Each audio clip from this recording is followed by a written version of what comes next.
We suffer more in imagination than in reality.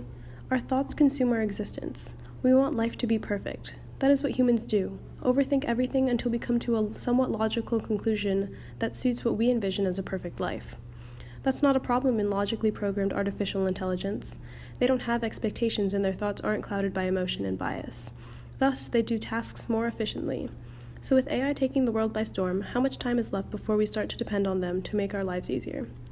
This is Ella, and today we are going to discuss the possible impacts of robots in society. We will explore the ways AI is affecting healthcare with regard to PTSD victims. Additionally, we will explore the military applications of artificial intelligence. So Rehan, tell us about how AI is being used in the military. As with most industries, the military is hesitant to hand over total control to robots. Their fear stems from a common occurrence on the battlefield, communications disruption. With radar jamming technology already able to be carried by a single soldier, military experts are expecting that other military superpowers will develop a similar technology for rendering artificial intelligence-controlled weapons useless. Despite these fears, however, there's been a large push within the Pentagon for incorporating artificial intelligence into the armed forces. Recently, the Pentagon made the Joint Artificial Intelligence Center, a department dedicated to the advancement and incorporation of artificial intelligence into the military. With the U.S. and Navy, these two divisions of the military have made great strides in the field. Recently, the U.S. Navy developed a ship that sailed itself from the coast of Hawaii to California. And the reason this is significant, or at least more important than self-driving cars, is because sailing requires a multitude of advanced sensors to account for wind, current, and other ships sailing in the sea. The military has also been looking to weaponize artificial intelligence, using it to calculate the paths of bullets to automatically account for moving targets. Although the benefits of this include an exponentially faster reaction time, the artificial intelligence will only be able to successfully identify 58 targets 58% of the time, indicating it's still in development. Amazing! It's crazy to think that only 12 years ago the first iPhone was released, and now we have AI controlling the Navy ships on its own? How is this technology expanding globally? Unfortunately, the technology is growing extremely quickly. China and Russia, countries that rival our scientific development, have already made their own agencies that are dedicated to AI, being Zhenwei Kujiwei and the Skolkovo Institute of Science and Technology. There's been a lot of concern about them actually overtaking us in artificial intelligence development because of a lot of reasons. Firstly, China has been investing a lot into facial recognition technology to keep track of their own citizens, which can easily be used to recognize an enemy on the battlefield instead of a citizen at a desk. With enemy recognition being one of the primary hurdles of incorporating AI into the military, it's no surprise there are concerns about their advances. Additionally, the Skolkovo Institute of Science and Technology have also been doing their own work related to the research of artificial intelligence.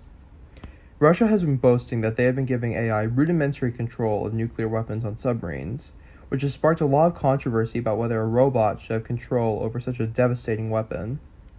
Putin has said multiple times that whoever has the best artificial intelligence will have the best military, and this statement alone is causing a lot of concern about the research of AI and how it might cause another Cold War because of its devastating applications. While it can be used to calculate the trajectories of a nuclear missile, as Putin has used it for, it can also be used to mass-produce remote-controlled soldiers. Although this removes the need for a human soldier on the battlefield, it can increase rates of PTSD. This is because of how a soldier needs to manage a life at home, a life on the battlefield, and seamlessly switch between the two on a daily basis. By constantly witnessing the horrors of war and having little to no time to adjust their daily lives, it provides an immense psychological burden on the soldier. Fortunately, there are various treatments in development to reduce this burden. You bring up a very good point, Rehan. This relates to a point I talked about with Astrid earlier. Are we becoming reliant towards robots, and is giving them control valid in the near future? We do not have confidence in the medical field to find a situation where humans give up total control of healthcare to robots, because robots still lack empathy as they are not developed enough. In a way, we've become more dependent on robots as AI has continued to evolve. However, it has only come to a certain length. We only utilize it when it's for our benefit, as they help us overcome diseases and illnesses such as PTSD in our own pace. As humans, we value having the freedom of choice. With robots, not only are we expanding on the amount of choices we have to solve our problems, but we are also receiving treatment in ways we find easy and good for us. In Wall Street Journal's podcast, The Future of Everything, it explains how people may feel reluctant to share health issues with other people.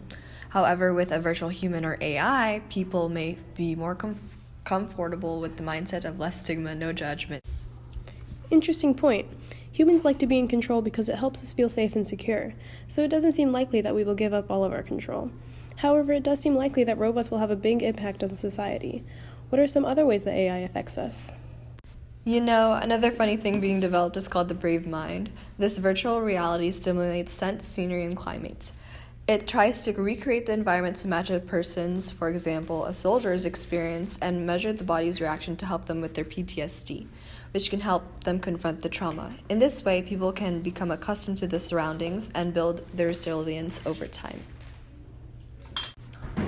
I think in general it'd be like Asimov's short story Robbie from iRobot, because it is not too far into the future that we can't imagine it. It relates because we see how societal views are still important, such as when Grace worries about what her neighbors think about Robbie.